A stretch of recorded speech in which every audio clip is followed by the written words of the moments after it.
and stealth warfare. Following that, a small part of my work, it tends to be blown up by the press, but a small part of my work was to question captured spies during the Cold War who were involved in stealth microwave warfare. Microwaves were then, as are now, used as weapons. May I say in my defense, please, when I questioned spies and other interesting people, I never used pain, humiliation, embarrassment, hypnosis, drugs. I treated the ladies and gentlemen as I would treat any lady or gentleman. Then I went on to teach. I used to teach advanced physics, both theoretical and experimental, to 17, 18-year-olds with mathematics and human physiology. I was approached 12 years ago by the chief of a police union. And he telephoned me at home and he said, "Hello Barrie, you're a physicist, aren't you?" And I said, "Yes." And he said, "We've got this new TETRA system coming in.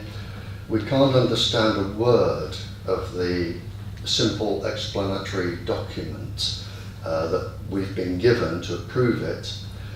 Would you read it for us and tell us what it's about?" And I said, "Certainly." And I read the document and I said, "Under no circumstances should you use this system. It is dangerous on two different fronts. First, the pulse frequency is a known weapon frequency, and the power that you are exposed to, especially the police ladies and the other emergency services, is particularly dangerous." He took me to London with some of his other officers. We had a big meeting in London. They asked me to write a report, which I did free of charge. I always work free of charge. I wrote a report for them called the Confidential Report on the TETRA Airwave Communication System, which is now on the internet. It was peer-reviewed, published, and it's now on the internet. It was released with all of the warnings which I gave.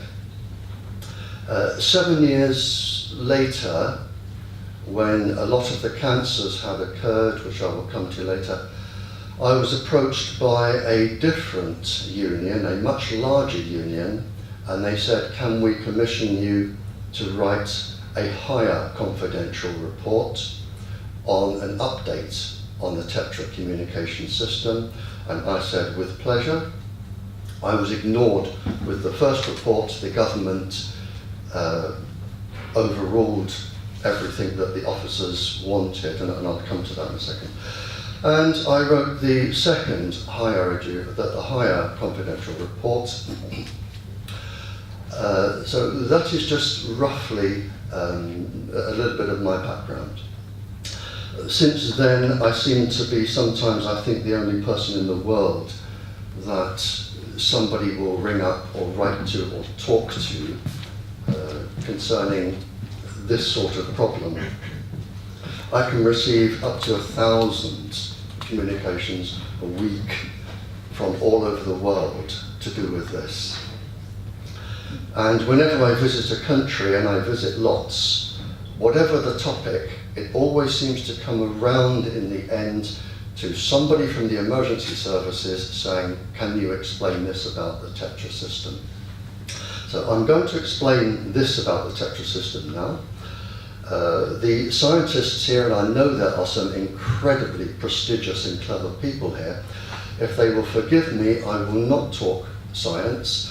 I will happily have a cup of coffee with you whilst I'm here and talk as much science as you wish, but I'd like to keep my talks simple. Now, all of this stems from one piece of paper, and I maintain this is probably the most damaging and dangerous piece of paper ever to have been written. And I think it's going to cause more suffering and more death than any other event in human history. This is or was, till I got hold of it, a confidential document by the US Defense Intelligence Agency. And knowing that microwave communication systems caused cancer and all sorts of neurological and physiological illnesses, the cause wasn't fully understood, but the illnesses were and the microwaves were. It was the middle bit that needed filling in. They produced a document that was circulated to all Western governments. And it said, and I will quote it exactly, "If the more advanced nations of the West are strict in the enforcement of stringent exposure standards, there could be unfavorable effects on industrial output and military functions. Personnel exposed to microwave radiation below thermal levels," which of course is TETRA, and then they list a whole dossier of illnesses, both physiological and neurological, which you can develop from low-level microwave irradiation. I know you can't read these where you're sitting. I have told the people running this conference that I will make all of my papers available to anybody who wants them, as far as I'm concerned, free of charge. May I ask one question, just to get some information? The TETRA system, which is the frequency, and is it pulses or is it... Can I come to that later? You will come to it, yes, yes, okay. Thank you. Thank you.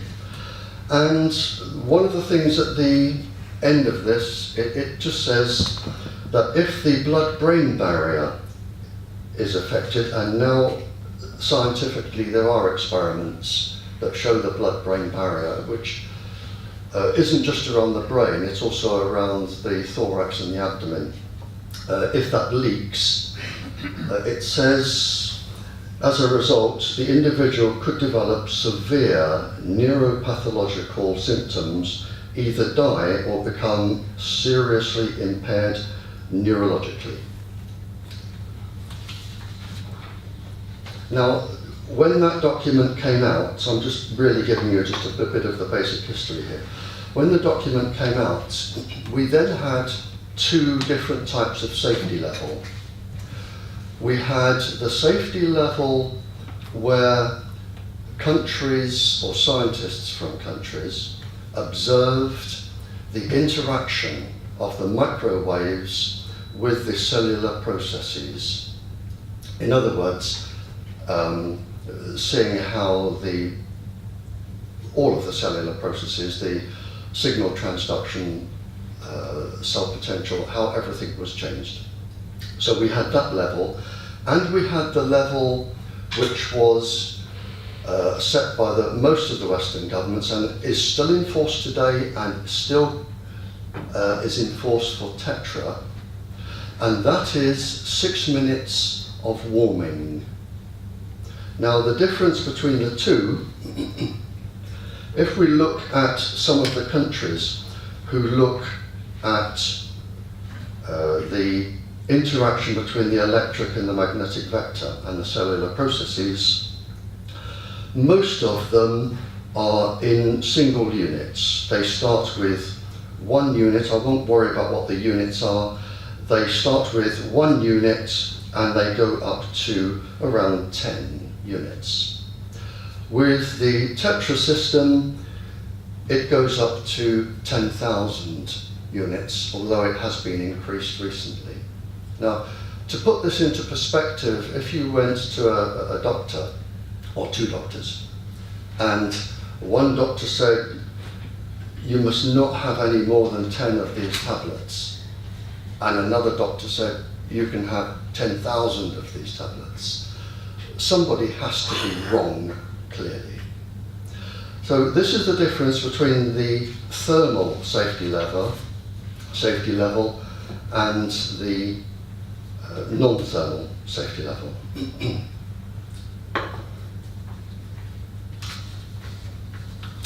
Now, the document I wrote, I'm coming straight to the document I wrote 7 years ago, not 7 years ago, 2009, 3 years ago, the highly confidential report, which you can have a copy if you wish.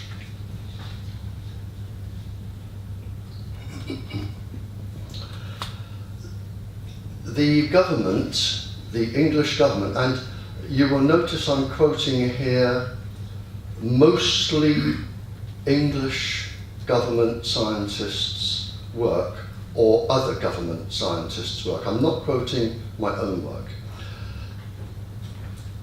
The English government scientists concerning TETRA,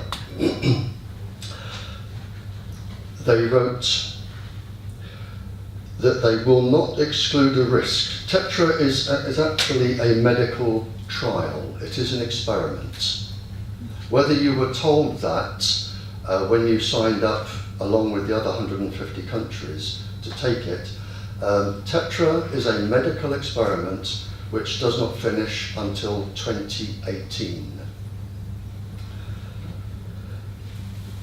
They have said concerning TETRA, that the scientists, do not exclude a risk of cancer many years after first exposure, nor do they rule out a hazard from the modulation frequency of approximately 16 waves a second, 16 Hertz. Human volunteer studies should be carried out to measure changes in cognitive performance. This will be of value for any future epidemiological study. The board, this is the government, the board welcomes the research programme that the Home Office, the English Home Office, has established. This includes an epidemiological study on police officers who are occupationally exposed to TETRA signals. Until much more information becomes available, users of TETRA, it is believed, should practice a precautionary approach. Now, I'm not sure what precautionary approach means if you're in the emergency services and you are in an emergency situation. So what they've actually said here, basically, is that TETRA is a trial. It is a medical trial and a medical study on police officers.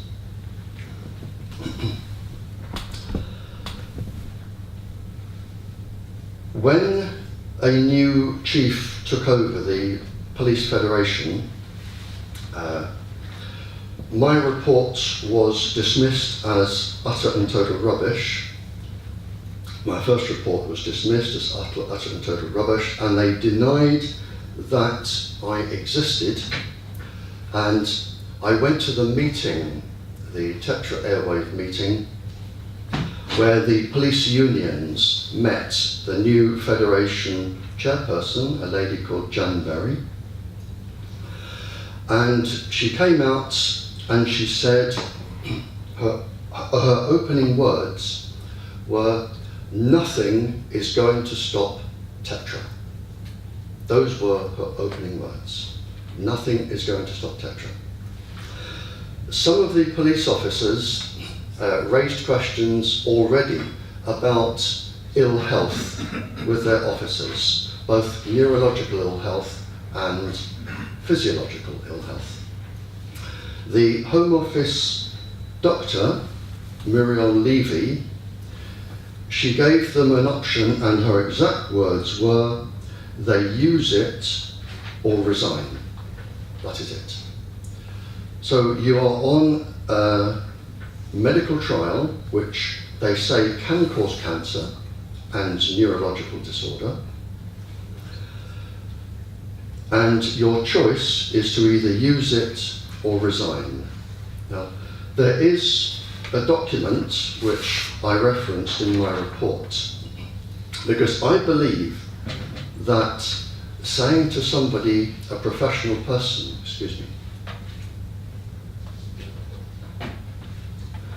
saying to a professional person, use it or resign, a lot of the ladies and gentlemen of the emergency services, they have families, their children are at schools, they have bills, mortgages. It's not easy to resign and give all that up. Even if you are thinking, I'm going to run the risk of cancer or neurological damage, it's a difficult decision, I would think, to think, well, do I keep my family stable and run the risk, or do I resign and get another job? But I have maintained ever since she said that this statement she made was actually illegal, insofar as the experiment is not due to finish until 2018. And in her address, Muriel Levy, when she said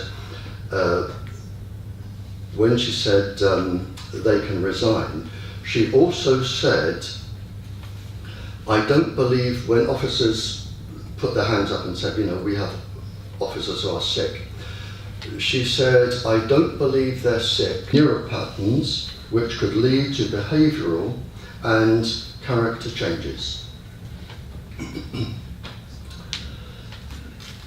One of the things I'm familiar with,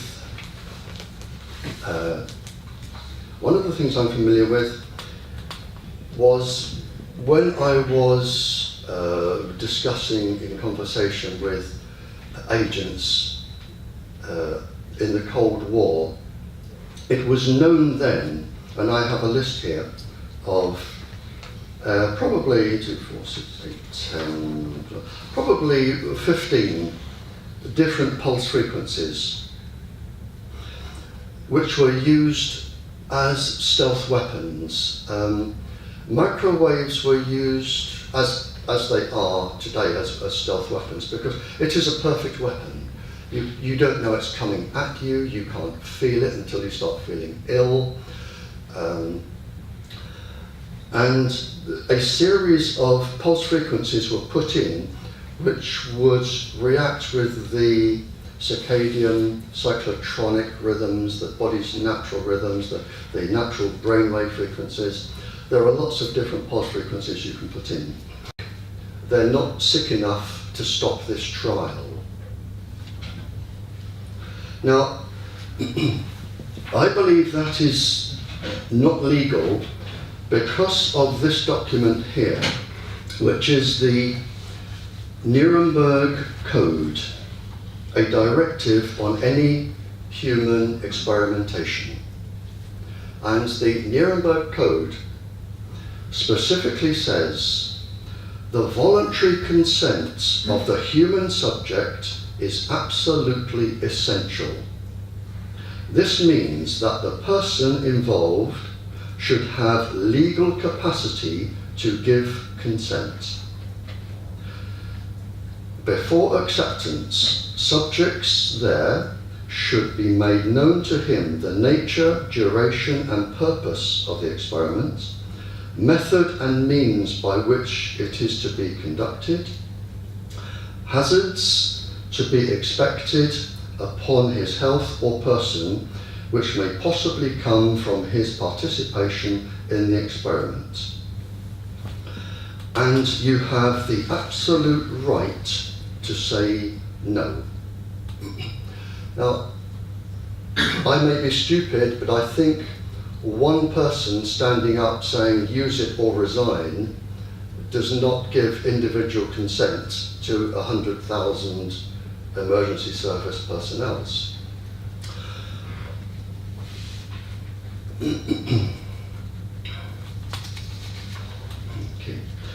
This, a few years later, Tuesday the 1st of March 2005, illnesses in police officers and families. Because if you think about it, ladies and gentlemen, TETRA is everywhere. It isn't just what you carry. You have these incredibly powerful transmitters, and they can have a range of 50 kilometers.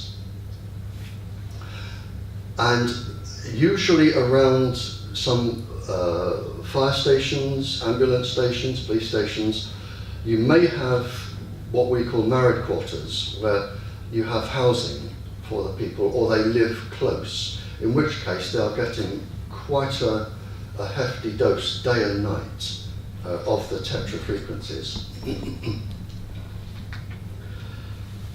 Now, on the 1st of March 2005, the English Parliament brought up TETRA, and their objections were, and this is from the English Parliament, there was no consultation at all with the families or the officers with the experiment that they were exposed to. Information was withheld from members of Parliament concerning this. £30,000 had been requested to study the effects on children living near the system. They asked why research was not done before the system was employed to show it would be safe. They raised concerns from the police constabularies of cases of illness. 58.5% of residents around the transmitters, these are families, complained of pain, skin problems, sleep problems, other health problems. 58%. It said the TETRA industry had shown complete disregard for the concerns, or for anybody's concerns. And they also accused the industry of not telling the truth.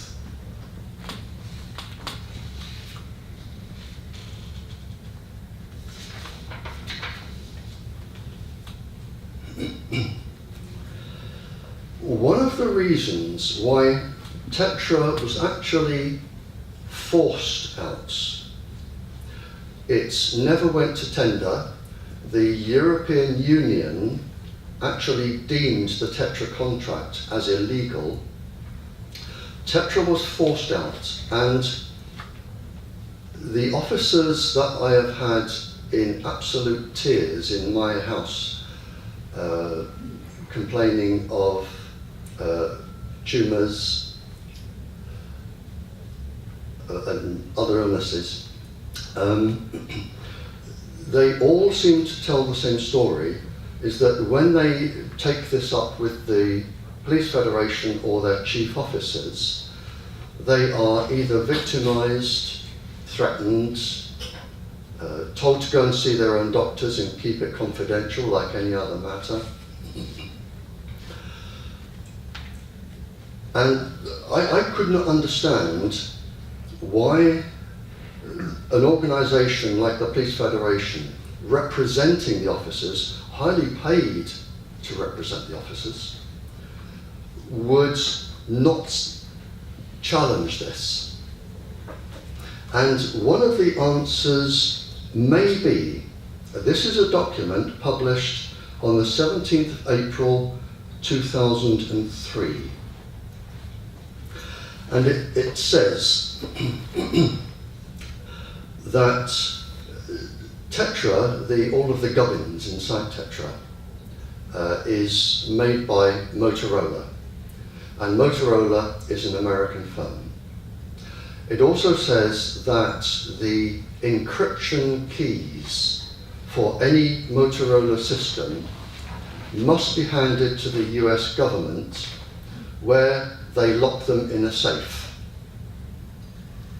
and the US government, I have no doubt, will say they do not look at them. But this document said it is possible. It is possible the American Secret Service agency has the ability to intercept all TETRA airwave communications.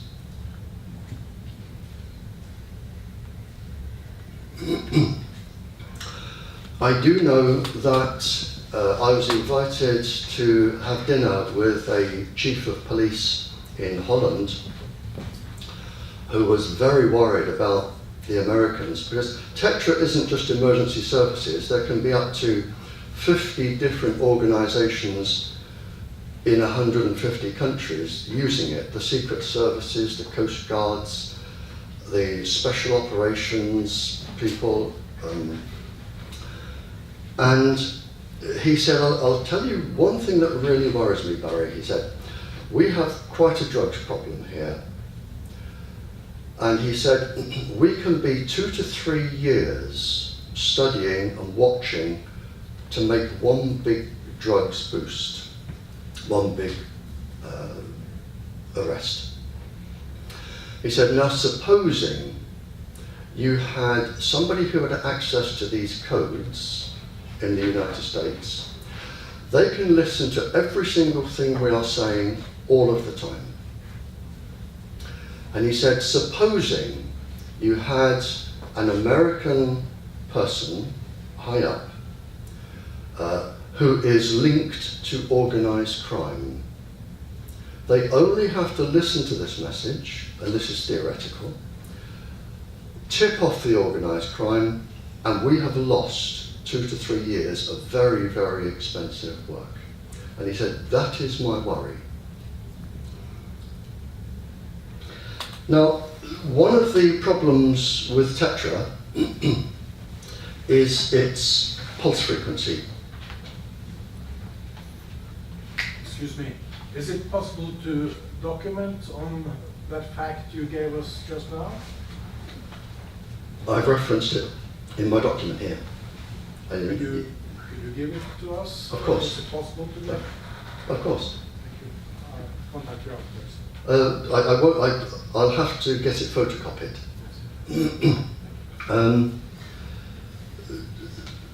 The TETRA frequency, the TETRA pulse frequency, has been the cause of much controversy ever since TETRA came out.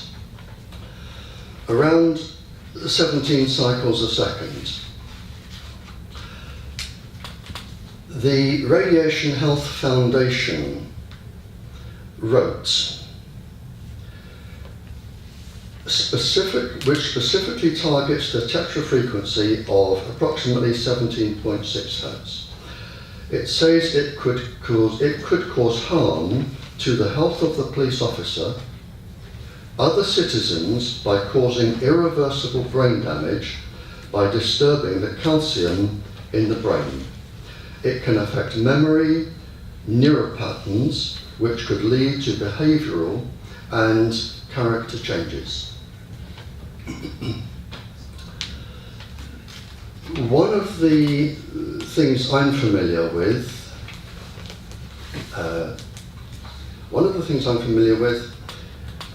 was when I was discussing in conversation with agents in the Cold War. It was known then, and I have a list here of probably 2, 4, 6, 8, 10, probably 15 different pulse frequencies which were used as stealth weapons. Microwaves were used as they are today as stealth weapons because it is a perfect weapon.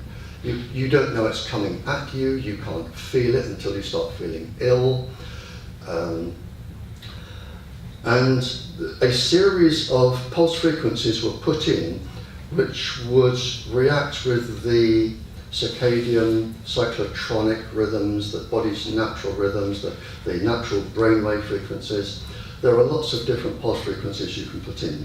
Probably 20 going back a few years now, which could cause 30 to 40 different ailments depending on your state of health and other things. Today the list, I am informed, is in excess of 600, whereby microwave beams can also stimulate the release of certain brain chemicals that I won't go into publicly now, and you can actually do combinations of pulse frequencies and chemicals. It's immensely complex. But I have a list here of, say, 20. TETRA falls in the category of, and you wouldn't believe this for the emergency services, the pulse frequency, it can induce the inability to make decisions, which is the last thing you want the emergency services people to do in a life and death situation.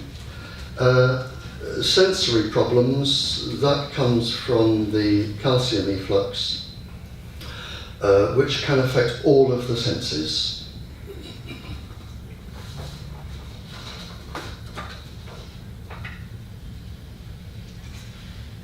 Okay.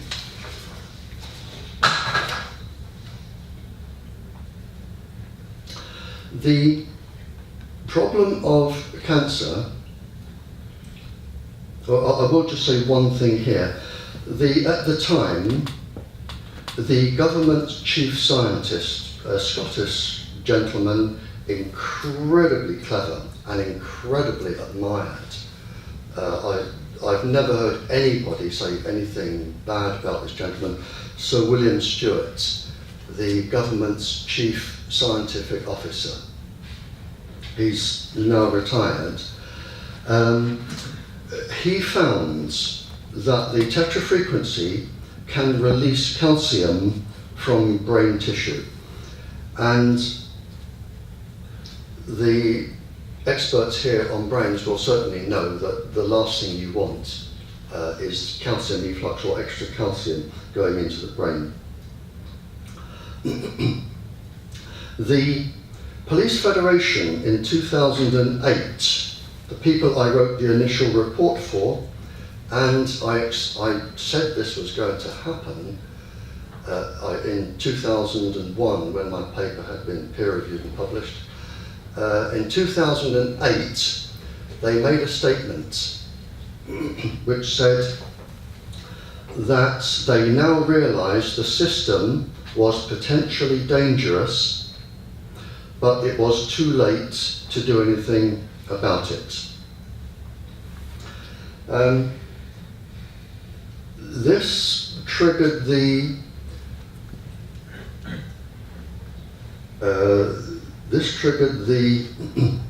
International Association of Firefighters. The International Association of Firefighters were concerned because with the TETRA masts they tended to put them on top of the towers. The fire service have these towers that they can climb up with their ladders and rescue ladies from the top in their 90s and carry them down again. But the TETRA transmitters were put on top, and when they were put on top, they were not allowed to use the towers.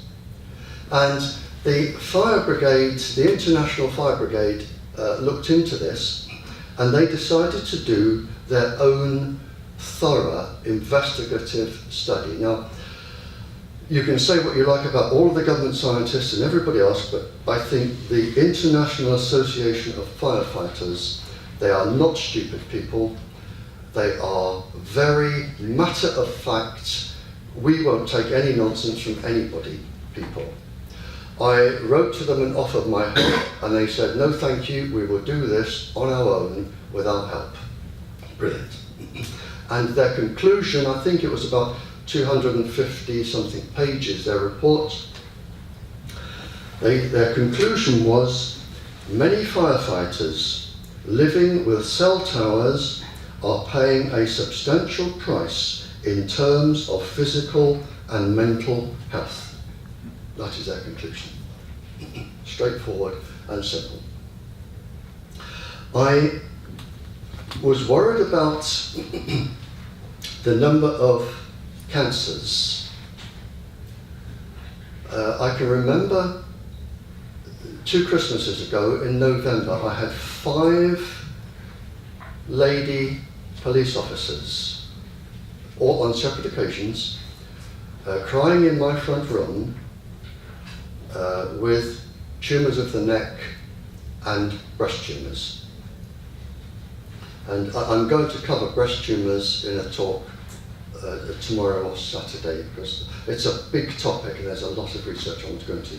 But they had breast tumours or cancer of the neck.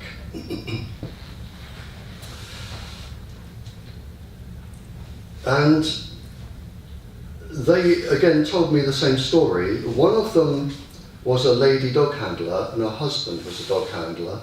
And she said, I went to my chief officer and said, you know, I now have a tumour. And she was told point blank, he said, if you make a fuss about this, we will move you over there. We will move your husband over there. Which one of you has the children, we don't know. Go to your doctor and don't make a fuss. And she said that was what she was told. And that is a very familiar story. An article came out by the successor to Sir William Stewart, Professor Laurie Challis. I met him, I've met him a couple of times. I was at a conference and I approached him and I said, you realise that TETRA is going to cause a lot of illness to a lot of people who do not know they're being experimented on. You are experimenting upon people without their knowledge and without their consent, and this can cause untold devastation and suffering for the family. And he looked me straight in the eyes and said, what's wrong with that? Those were his exact words. What's wrong with that? Now, he also wrote a paper, a mathematical paper. It was published in Scientific American, on the likelihood of getting cancer from microwaves penetrating the brain. And his conclusion was, and I don't have the figures here, it was a something percent something of a probability of something that was almost incomprehensible to read. And I teach advanced mathematics and it was almost incomprehensible to read. And I thought, okay, I'm going to go to town on this document and I'm going to find out exactly what the probability is of the police officers of the United Kingdom developing cancer. We're not talking soft tissue cancers quickly, we're talking the gliomas, the 20 to 30 year latency period, almost incurable cancers. Which, if you think about it, is really rather naughty, because you have an officer who is absolutely loyal, serving you, serving the people, 20, 30 years, happy retirement, zonk, tumour. I mean, my brain can't actually think of a word for somebody who will do that. So I went to town on these figures, and I was astounded at the result. So I went to a mathematician who is better than I, and a statistician, a doctor. And I said, would you please check my figures? And she went over them. And she said, no. She said, this is all right to me, Barry. You sort of laid it all out. And when I wrote this in 2009, we had a potential 7,630 officers who could have slow-growing tumours. Now, not everybody will develop slow-growing tumours. That is, according to the professor's mathematics, the number you could expect. It won't be everybody, and you never will get everybody. And this is one of the things I get thrown at me. People jump up and they say, aha, we've done an experiment which shows everybody is safe. Or we've done an experiment that shows this doesn't work. And you will have that, and you have to have that. It's called a distribution curve for the mathematicians here. If you study trees, fish, frogs, people, anything, you will always get a distribution curve. And to explain it, if I went now to your local airport and I picked out the first 10,000, the end of the reaction is what we call a free radical, which is also a cancer-causing agent.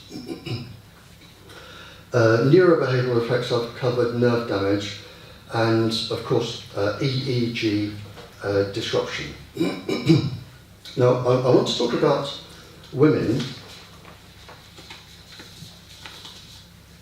I'm going to have to speed up a little bit. I want to talk about women briefly, because my biggest concern, without being disrespectful to the gentleman, it's known from many experiments that 4.15 more women become ill from microwaves than men. But there is one thing which worries me enormously, and that is the ladies of the emergency services and school children, which I will deal with in tomorrow's talk. And I studied 400 research papers, and I turned them into a cartoon, which is obviously nothing funny about it, but a cartoon because people can understand cartoons, they can look at these. I turned them into a cartoon, particularly for women, because a lot of women tend to carry the TETRA sets sort of on their belts or over their breast. Now, I'd like you to imagine,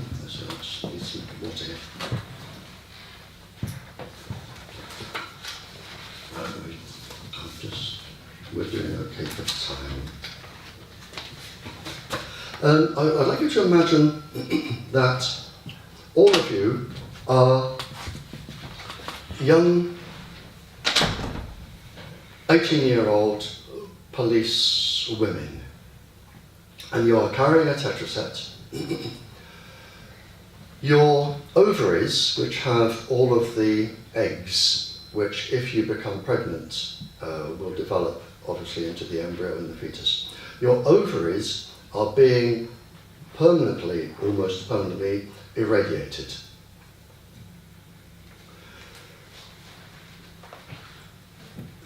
Little or very few scientists appreciate that the ovarian DNA is actually 10 times more susceptible to radiation than ordinary DNA.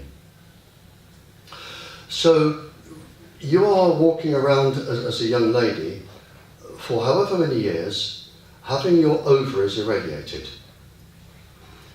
If you become pregnant, there is a risk, which I will go into tomorrow or Saturday, there is a risk of genetic damage in your child from the irradiated ovaries.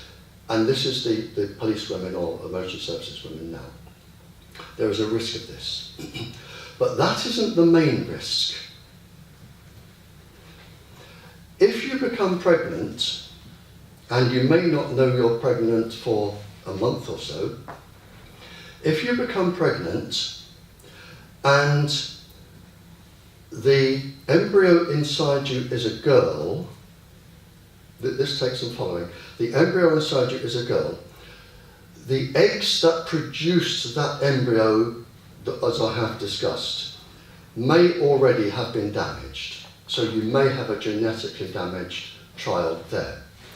But if we look at the embryo, and we'll assume it's a girl, the first 100 days of the embryo's existence, you have the formation of the 400,000 follicles which are producing the eggs that the baby will be born with. Your little girl, when you give birth, will be born with these eggs already in situ. So for the first 100 days, they are in the formation process.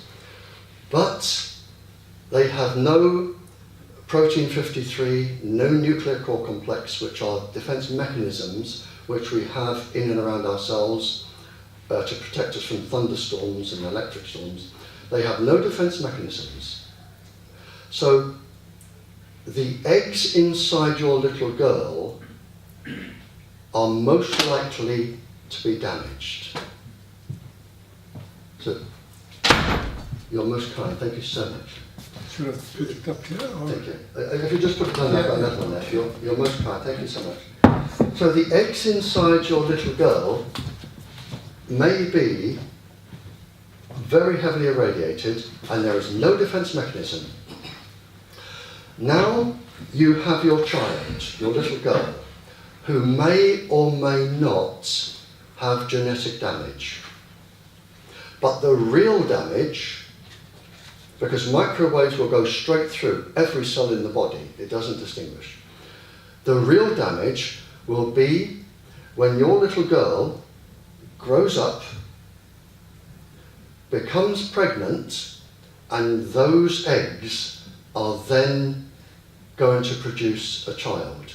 So in fact, the damage to the lady emergency service workers today is where the most damage we're looking at could be 25 years hence. That is when it's going to come out. And very few people have taken the trouble to study the research on that. And we do know, and it is published by one of the most cleverest gentlemen I think ever to set foot on this planet, Dr. John Goldsmith, who had 19 professorships and was advisor to everybody in the world that you needed advising. He found that at levels lower, radiation levels, microwave levels lower than you would get in a classroom of children with Wi-Fi, or a lady police officer is carrying, produced, it was 57.7% miscarriages. And they were from experiments on women during the Cold War. So I'm particularly worried about women. One of the things, again, that concerns me, and I've always said, in every country I've been in, I've said, please find me a police station that has more than 100 officers, that has had TETRA for 5 years or so, where somebody honest does the research, where you have not had an increase in cancers, not had an increase in illness, not had an increase in police violence towards the public, and not had an increase in vehicle accidents. And one of the documents here, during the London riots that we had a few years ago, I had a telephone call from a senior officer from a police van, and these people are incredibly brave. People can lose their jobs for talking to me. The government really don't like it. And he said, I had a dozen officers in the back of a metal van for hours on end, all transmitting next to each other. Now, there's your 6 minutes, which is the maximum for TETRA anyway, gone. And you're in a metal van, so the microwaves won't escape. It's like being in a microwave oven. And he said to me, he said, Barrie, the people that got out of my van were not the people who got in. And it has been measured and documented by a government agency, the Automotive organisation here, that strengths of microwaves inside a police vehicle were 50 volts per metre, which is absolutely horrendous. You really don't want that amount of radiation going into you. Now, I'm not doing too bad, I've got about another 10 minutes here and I'll be okay. I do have friends in high or low places, depending which way you look at this. A very, very prominent senior anonymous government scientist came to me and said, Barrie, I am incredibly worried. Okay. He said, I have been asked to complete an experiment, and I've referenced this paper and it is available to look at. He said, I was asked to test the effect of TETRA on the brain and the heart. He said, now, you're an experimental physicist. How long would it take you to test TETRA on the brain and the heart? And I said, well, I would follow basically the same technique that drug companies. I said I would probably have an idea which way I was going in 5 years. By 10 years, I would probably have it written up, ready for peer review. He said, do you know how long they gave me, or us? He said, we had them both finished inside an hour. An hour. He said, and that was 20 minutes over for a cup of coffee. He said, now my conclusion was we found no ill effects from TETRA. And that was all the emergency services got.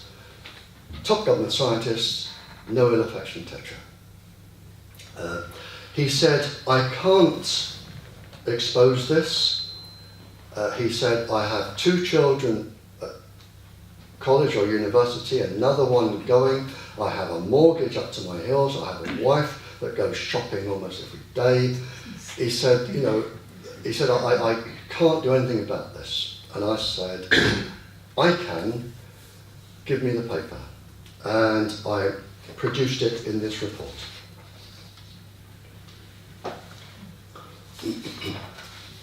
Okay. It is not just me talking about this. This is the top, most highly respected police journal in the UK, James.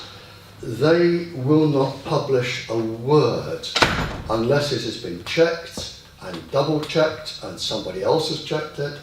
They won't publish a word. And they spent, I think, something like 6 weeks writing to me every day saying, send proof of this, proof of this, proof of this. And all these documents are in fact, they will be available to you. Let's take away. The article, this was on the G20 riots, where the police were excessively violent. When I said they jumped out of the back of the van and they were not the people who got in, they were excessively violent. One officer was charged with murder or manslaughter. On camera, he was seen violently attacking a person to the ground, and this person died, and he was sentenced to court on a charge of murder or manslaughter, I'm not sure. And this is to do with the riots. TETRA did airwave radios trigger officers' behaviour in the G20 riot protests. They've actually featured it They also feature a report of brain tumour risk.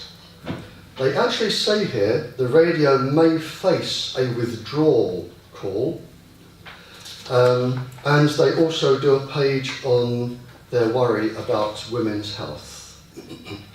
Now, I'll finish just very, very quickly. I may overrun just 2 or 3 minutes. Is that okay? When this officer was sentenced to murder, to stand trial for murder, there was nothing in the evidence that TETRA can cause, from one government document, severe aggression. And I thought, well, this is unfair. So I wrote, this is my handwriting, I don't type, I have a fountain pen and a bottle of ink, and that's as far as I go with technology. This is my handwriting. I wrote to the High Court judge saying I believe there could be a miscarriage of justice because not all of the information is being put forward in the officer's defence. He may have been guilty, but he deserves a fair trial, whatever the outcome. And this is my letter. It's a very lengthy letter, runs into several pages. And I said, there are things which have not been put forward in the officer's defence. And the things not put forward in the officer's defence were, he was enclosed within a metal police van for hours, so his brain was entrained.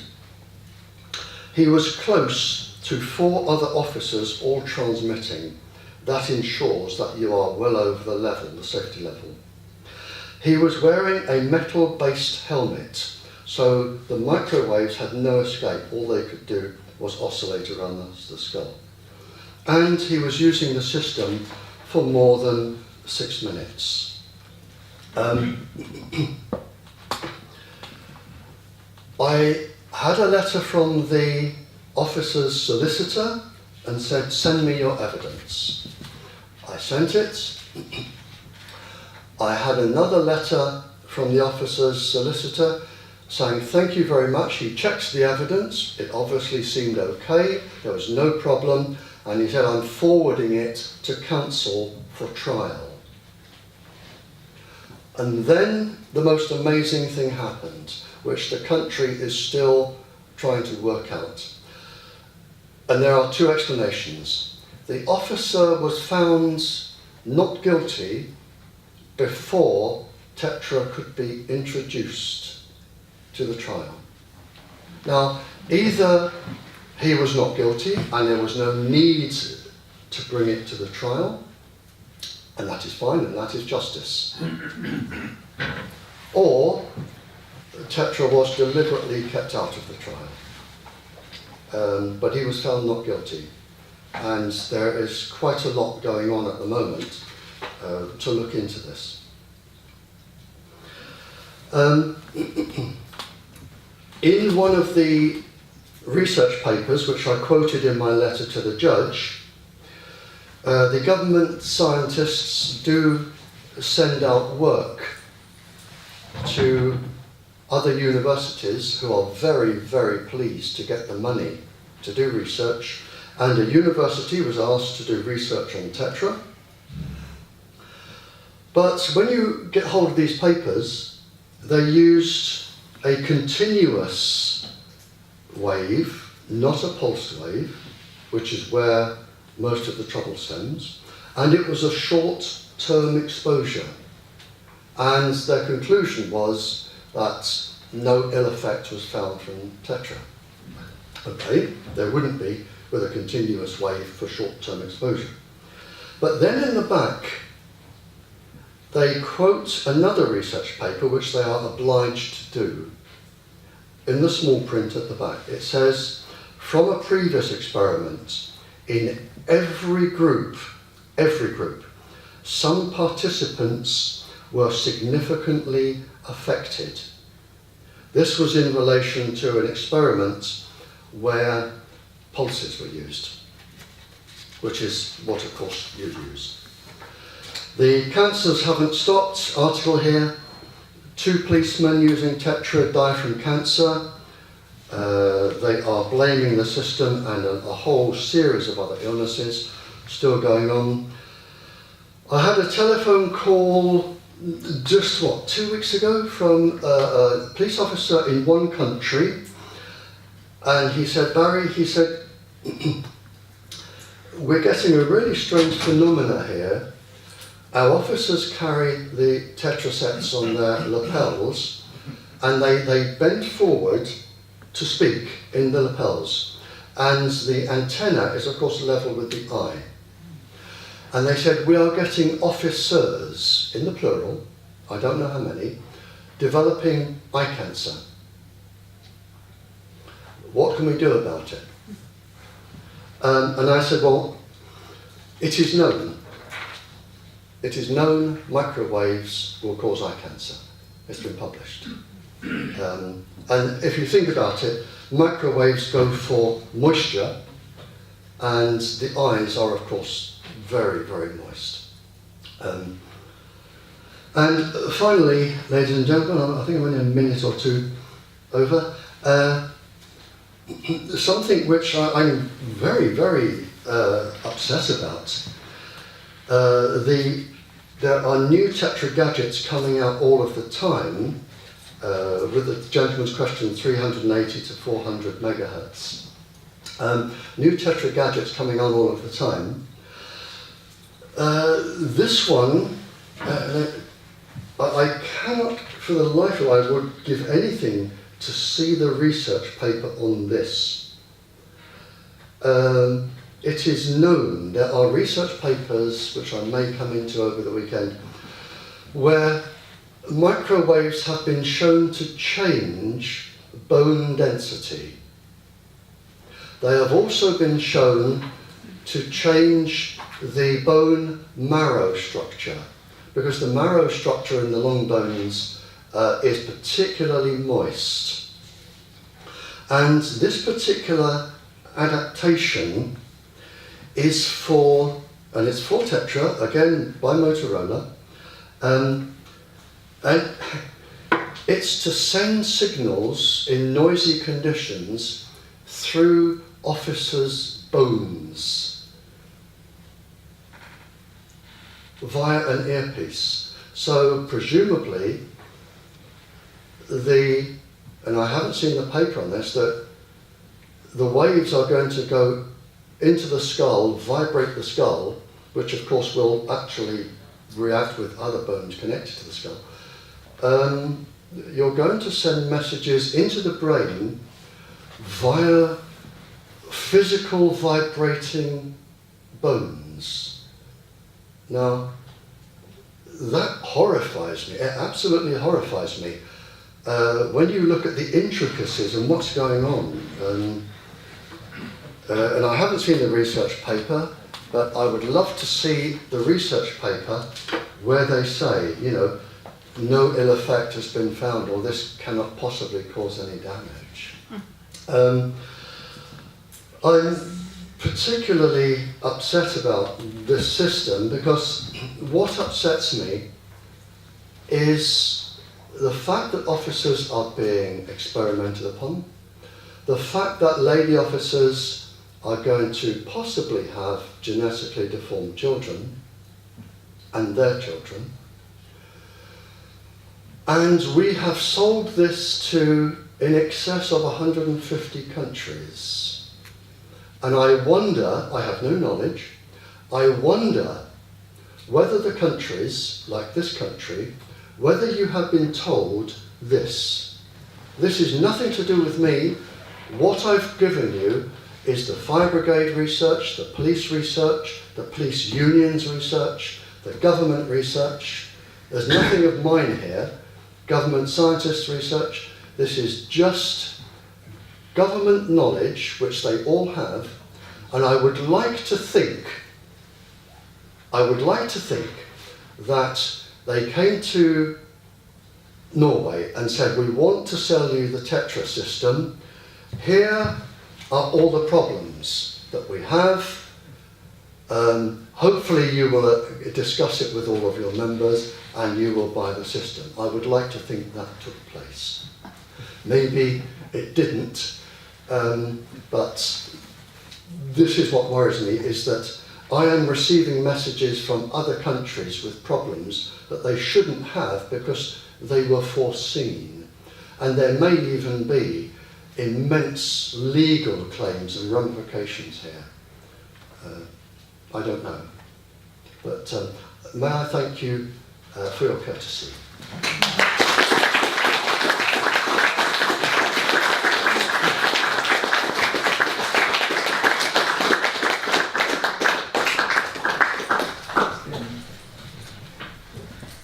So much is really interesting.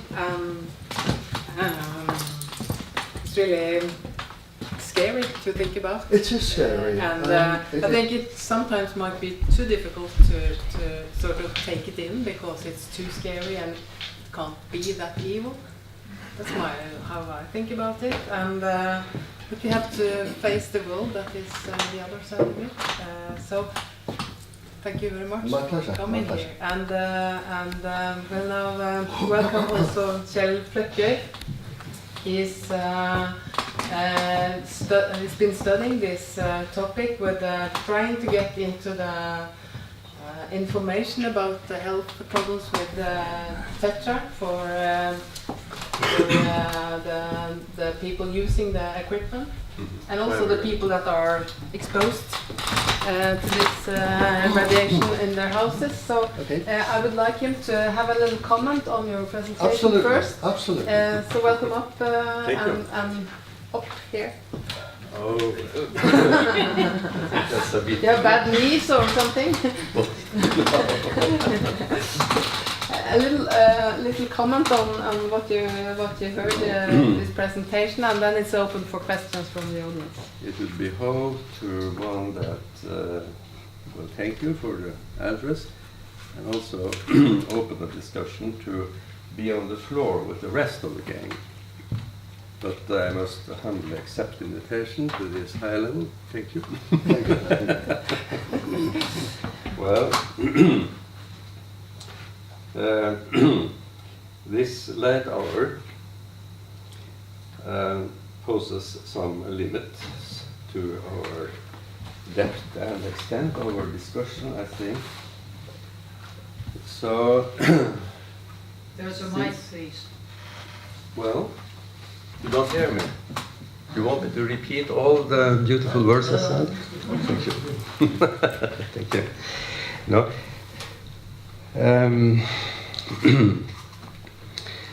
My task is just to open a discussion. And to me, the topics are too large and too important to go into at depth and breadth. So let me just point out some of the main features of your talk. It seems to me that there are three main points. One is the danger related to the 17 Hertz factor. The second one is TETRA as an experiment. And the third is TETRA as a listening device for Motorola and the United States. Those come in a group. And then there is a whole set of very important topics that you addresses, which I think is beyond the scope of this discussion. It was sufficient to say that with respect to published literature, it is some problems in documenting the claims you are presenting up here. There might well still, though, be truths in them. And you are completely right in warning us, every one of us, for the potential danger that can be connected to to microwaves, and probably especially the pulsed microwaves. You are making very high claims about the 17 and TETRA as an experiment and TETRA as a listening device. And I'm glad to hear that you are also prepared to show the evidence for that. The first question is this: what do you base the 17 hertz danger on? You were mentioning several frequencies, and that you will find in the literature too. And you also find that different people are sensitive to different frequencies. Yes, I Some to around 17, some to around 20 and up, Yep. some below. So there is an individual difference. But this was the distribution curve, was it? Oh, I see. Okay. With respect to TETRA as an experiment, I first thought that you meant to say that TETRA is a technical device that different nations have decided to use as a technology for transmitting data. But as you presented it, it seems that you are also thinking of TETRA as a kind of a biological experiment. And I expect that you will have evidence to support that claim. And thirdly, and not the least important, if TETRA is actually a listening device, then that would withdraw the carpet, so to say. I mean, it would destroy the selling potential of that technology across the world. Because if that was actually true, the whole selling process would collapse. So I expect that you also have support for that claim. So these three things are my main introductory comments, actually. There is to stress the 17 hertz frequency, modulating frequency, to think that is a very dangerous frequency. You have to have a lot of support for that. The chief government's, yeah, as I say, the chief government, Sir William Stewart, and other scientists, far more superior to me, warned about the system. And it is they I am quoting, particularly Sir William Stewart.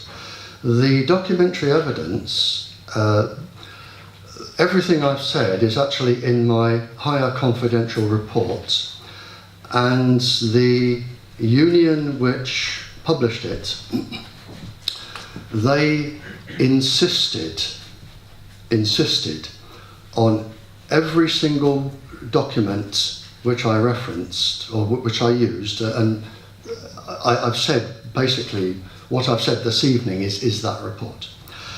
The union insisted on verifying every single document that went into quite a few pages, and they checked the documents, they peer-reviewed the whole paper for quite a while, and then they sent it to the countries that they believe are now worried about the system. And I do agree with you, sir, it is a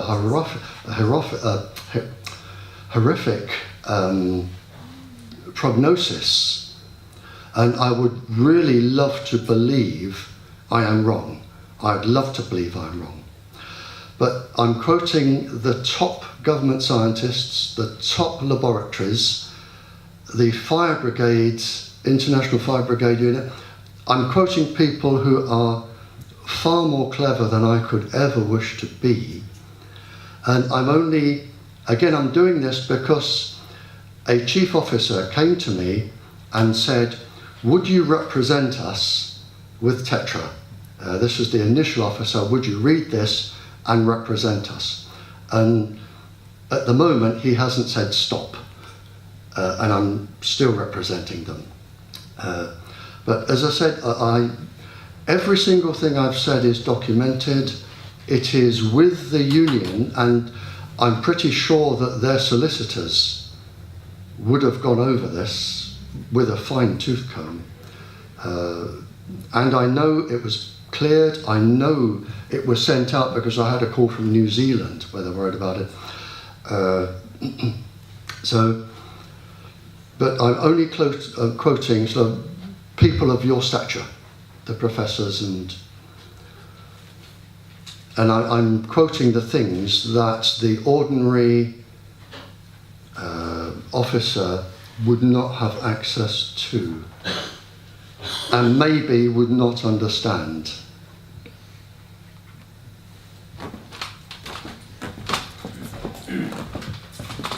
I think we open up for questions from the audience as well.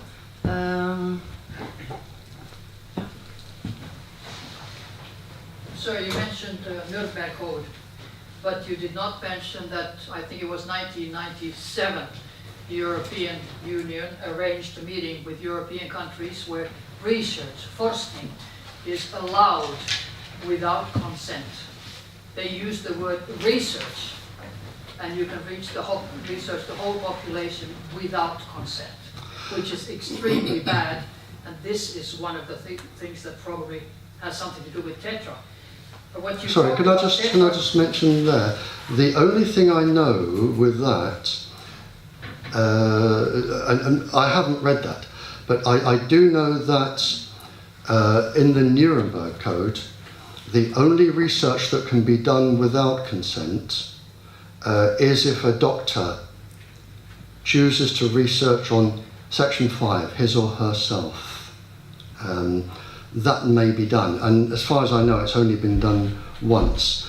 But if you're saying to me that any industry can do any research which can result in death or brain damage on any person in the world,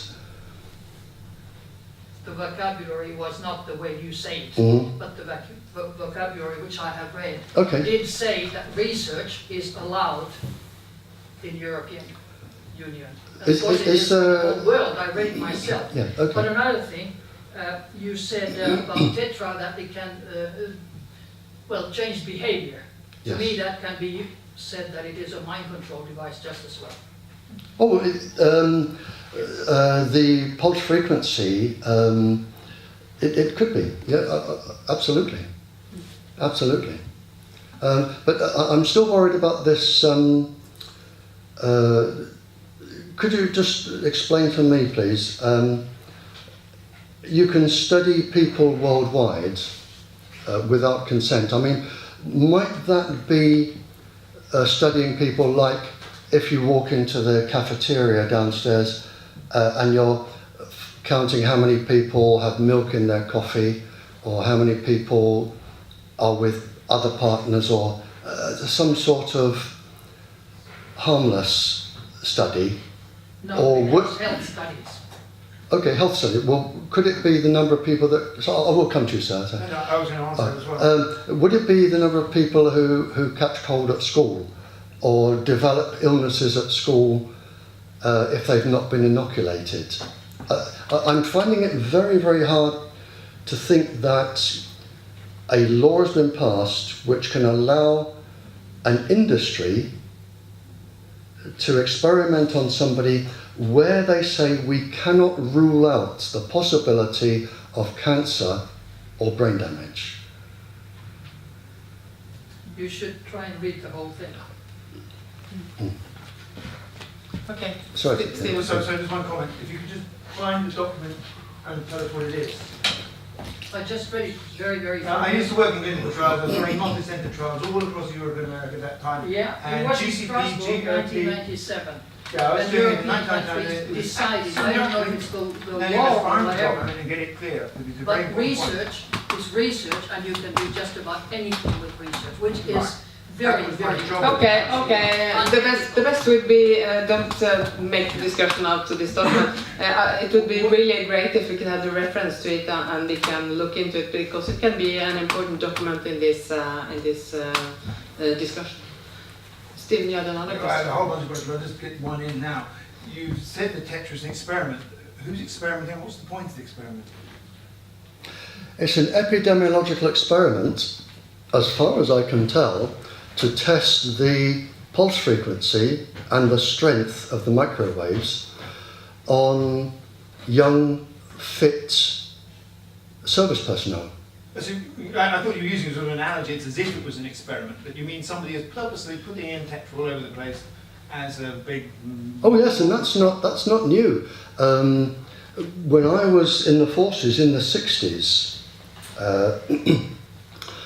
a document came around and said, would anybody like a free weekend in London, all expenses paid, to test flu injections from the English government scientists.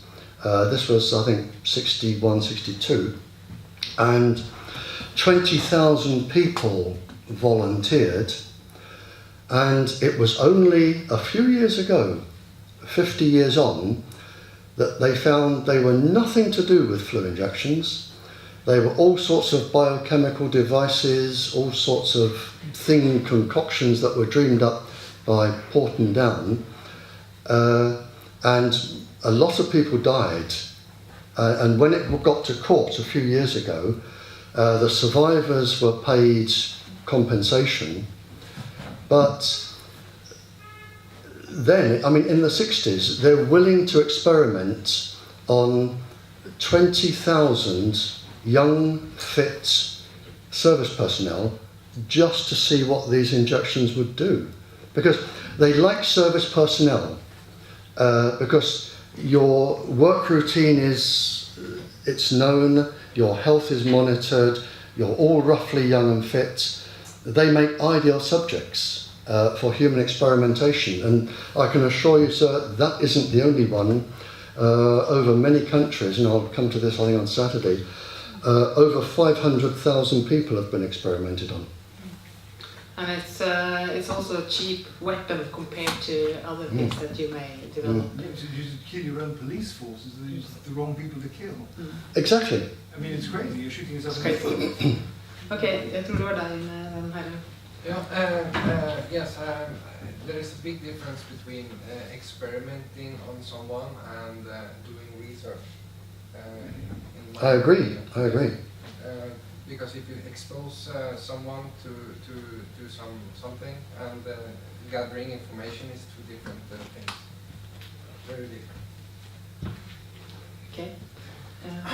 Some technicians' information. I'm working with installation TETRA police cars every day, and we have meet and have documentation. A lot of documentation that we have a very high level of disturbing from the TETRA net. The level is very high, and the reason for that is the 7.6 pulse frequency. It's put in the TDMA modulation system, you know, so you have access 4 times. So you have a very, very high level of the wave, and this wave can be danger. And we can meet them, and we can feel them, and we can see them. They disturb the speed equipment in the police car. They disturb another communications radio. And why don't your brain is a isotropic antenna? They take up this microwave from the beta frequency. Well, the brain will take it up. Yeah. Because your brain, it's Yeah. an isotropic antenna, you know. Oh yes, yes, the brain will take it up. And it is known and it is published. And as I say, the country's top scientist, Sir William Stewart, he said, you know, you will have calcium efflux. And calcium, as you will know, sir, you do not want excess calcium in the brain because it can trigger the senses. It can trigger the senses into overstimulation and give false readings. For de som ikke kjenner denne personen som man snakker om, så det da lederen i Health Protection Agency i England, så det virkelig en person å stole på når han refererer til Sir William Stewart. Jeg tror det var... Ja, ok.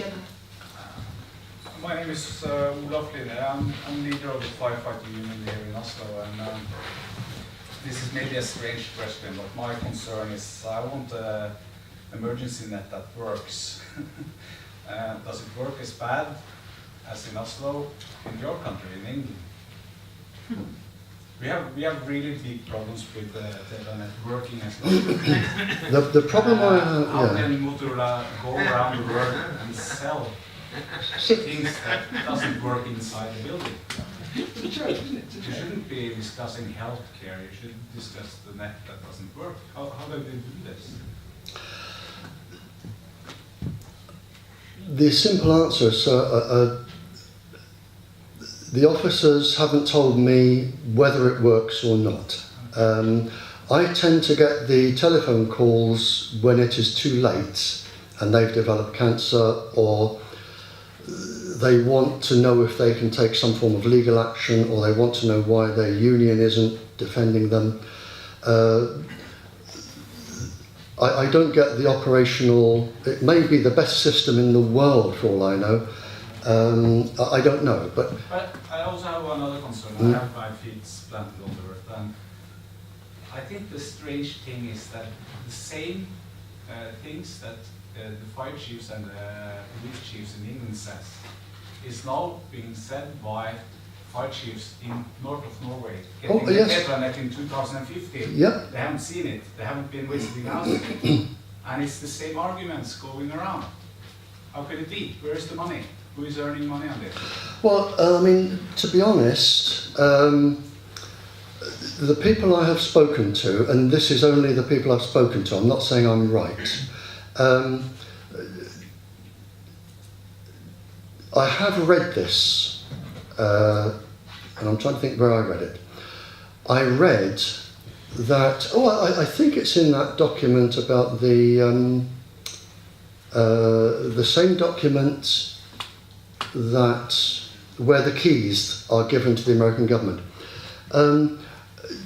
There was an article that said President Bush didn't ask, he told my Prime Minister, Tony Blair, get TETRA out. We were told to adopt the TETRA system. Once the British police adopted the TETRA system, the British police are held in high regard, as with other police forces around the world. British police use the TETRA system, isn't it wonderful? Buy it. We've recently, TETRA were given the contract for the Olympic Games, which didn't do them any harm. So now it's also being sold as the secure system for the police, the emergency. And it may be money. I have no interest in markets and money and how things are sold. I just know that maybe if you Google TETRA airwave now, it'll be 160, 170 countries. But maybe that they have very, very clever marketing people. It may be that somebody high up in the country is being leaned on, like our Prime Minister, saying, get TETRA in, and if anyone gives you any nonsense, crush them straight away. It may be that system. I don't know, sir. I really don't know. I'm astounded that it's got out as far as it has with all of the cancers. And the first cancer was within 18 months, and it was a doctor's brother. And he wept in my house. He was a motorcyclist, and motorcyclists have it on full power. By his neck, he developed cancer of the throat, and he wasn't the only one in that force to develop cancer of the throat. And he died. And the first death was quite quickly. Please have a following question on the strength, because the TETRA net doesn't work indoors in Oslo. Mm-hmm. You enter the door and it stops. And the solution from the Motorola company is to build in repeaters in the cars. Right. Would send with 10, 15 watts. What would it do with the people inside the car? Well, I mean, again, we're looking at the TETRA pulse frequency, and ordinary safety says you should never use your cell phone inside a car, anyway, because of the metal. It reflects it. But if I were sitting where you were sitting, I would want a copy of what I've got here. I would insist on seeing the safety reports on the TETRA airwave system. They removed it from the box before we got the radio, so... But I would insist on, you know, I mean, these are, I will come to you, sir. These are, it is your life and your lady police officers and their children. It's not going to affect me. I'm going to be dead long before anything's going to happen to you or these children. No one's going to come back to me and say thank you very much. I won't be around. You know, you have got to pick this up and think, do I want to do something about this? You're welcome to get your unions together and come over to my house and drink all my beer and have chocolate biscuits and fire all the questions you like at me and film it. You're welcome to do that. But that is exactly that is exactly the experiment, the character of experiment. They don't know what is going to happen when you put it into the car. Lots of things like that. That is the experiment. Det er mange spørsmål nå, men det var deg først. Could you recommend any good alternative for the TETRA system? If I did, sir, it would be without having tried it. I do know that there, and if I did, I would instantly be accused of working for that company. I can assure you, people hate me so much. I only have to do one thing, and they're down on me like a ton of bricks. There are systems. I mean, you have a community. You have community. There must be police forces, as I know there are, that have other microwave-based systems, and they can be made relatively safe, that do not use this pulse frequency. I know that they exist, and I do know that they do not have the health problems. So there are alternative systems, and it's the question that has always vexed me is when there are systems which are safe, and you write in the government scientists write, we cannot rule out cancer or brain damage.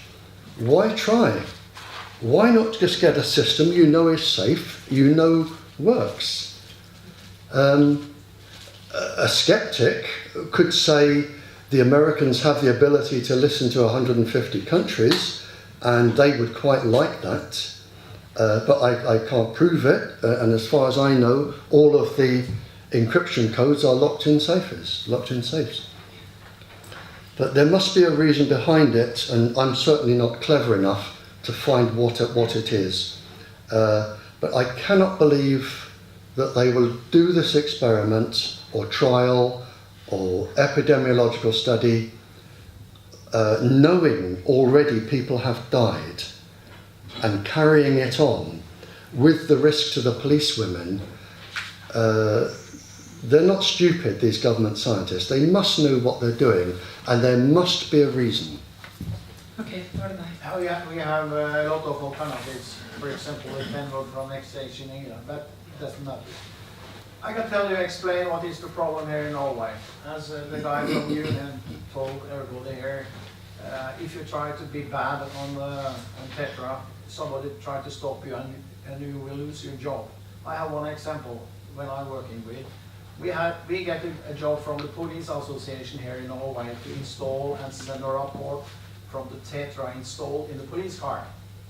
And we sent them a report after this job and the invoice for the job, you know, so they pay me for me to make this job. And I explained to them and had a documentation that the TETRA in the police car, they have a very high level of radiation.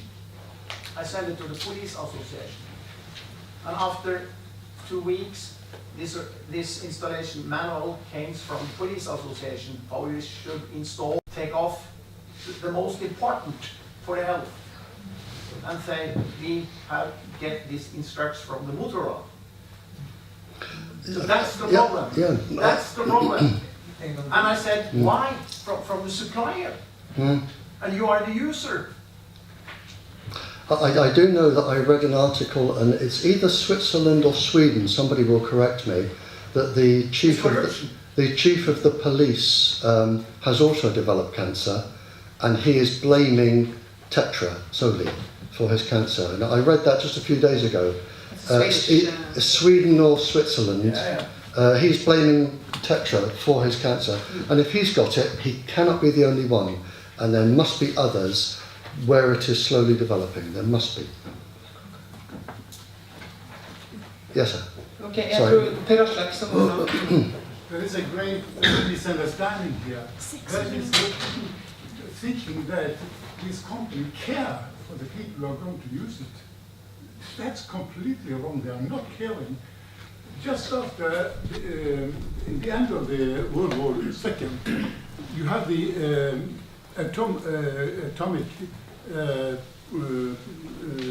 test in a Nevada desert, right. And they put their own soldiers in to try what would be the effect of this. It was an experiment to see how many died, how many was destroyed in different countries. And this has continued all the way.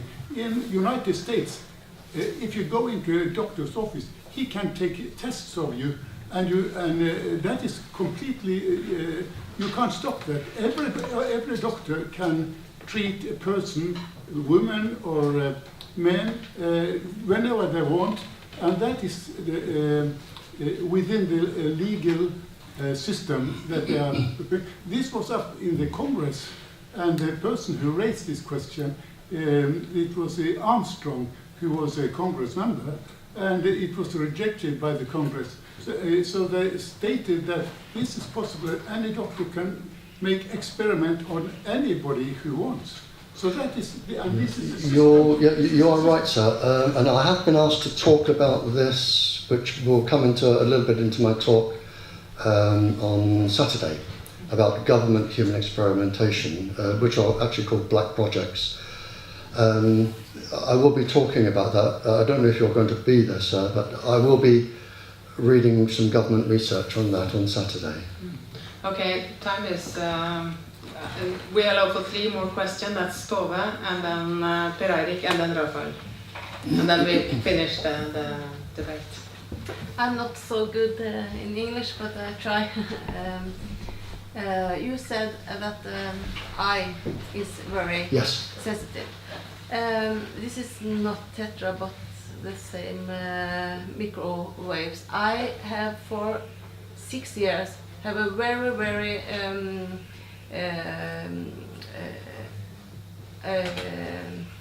illness on my eye. My pupils are growing fast, and I have almost going blind.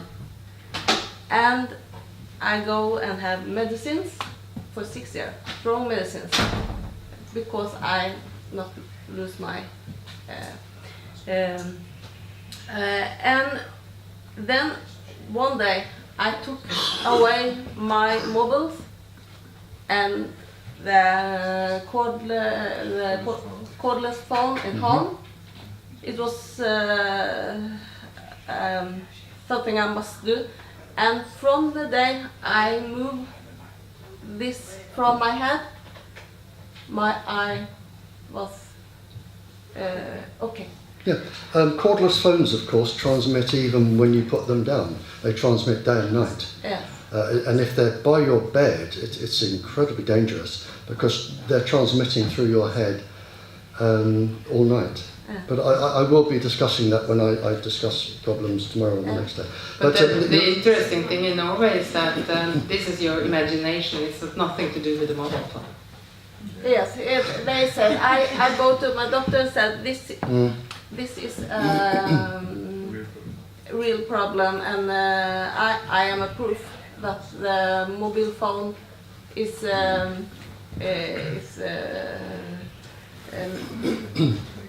make my eye sick, and I have a damage on my eye forever. Well, you have the ganglia cells in the side of the eye, and it's particularly dangerous when I come back to the lady police officer. In the embryo, the ganglia cells in the side of the eye, they're nothing to do with sight. They detect radiation, and they can affect other parts of the body. And you really don't want embryos, the new ganglia cells, detecting the radiation. But I don't know, maybe I can probably only think of one person in the world that would know.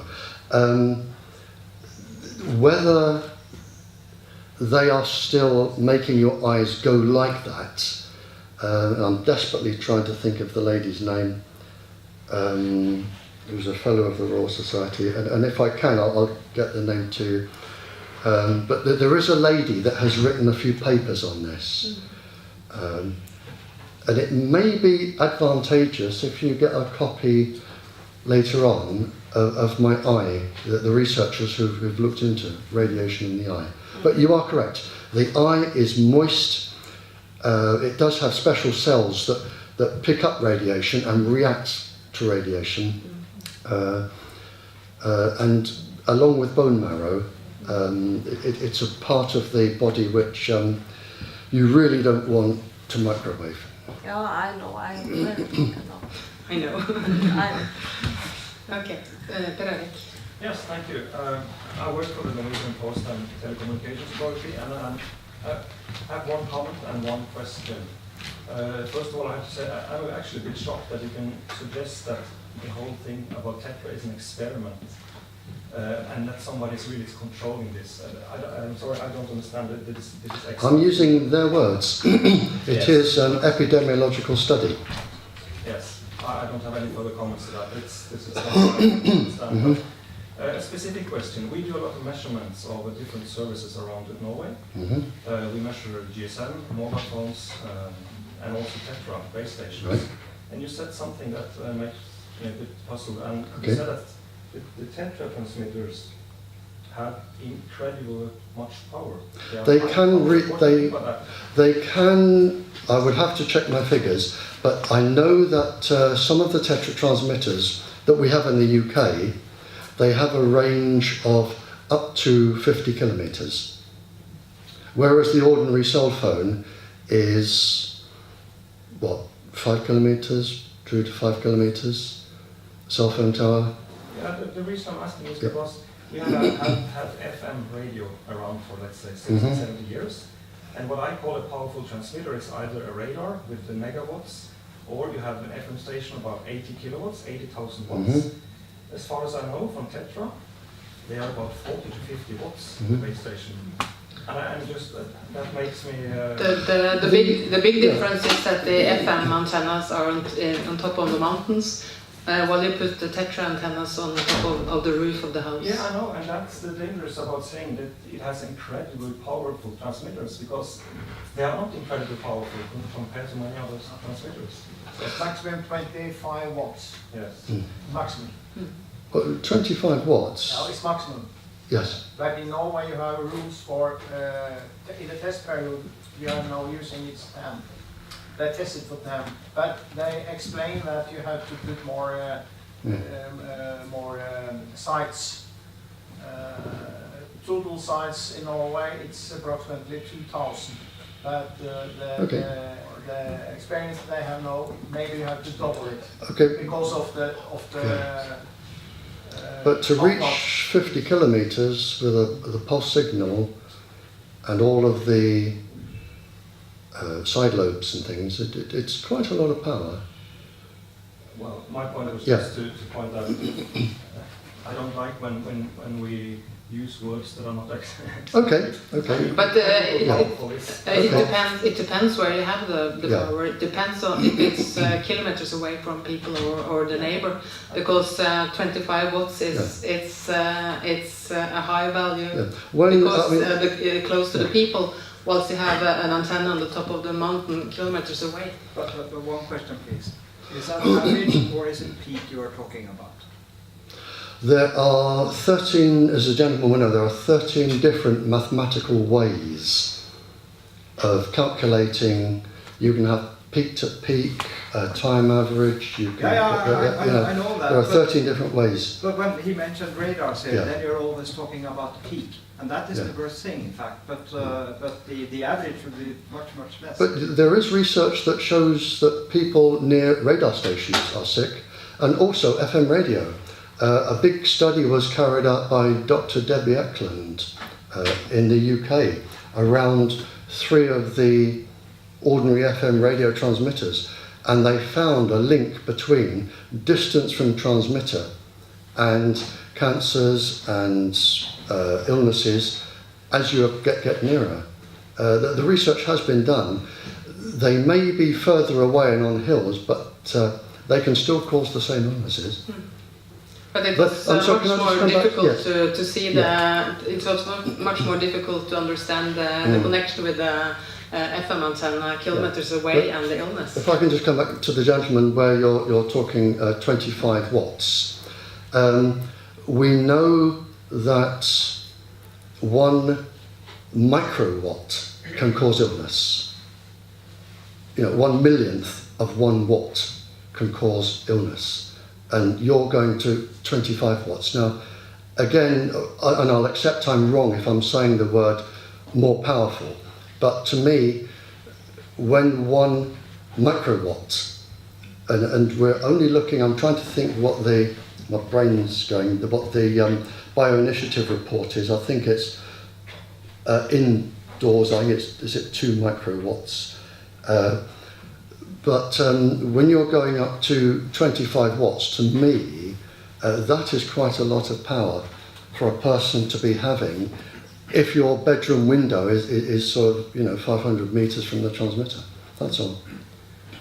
We're used to dealing with illnesses in the point something or 1 microwatts. Okay, Rafael, last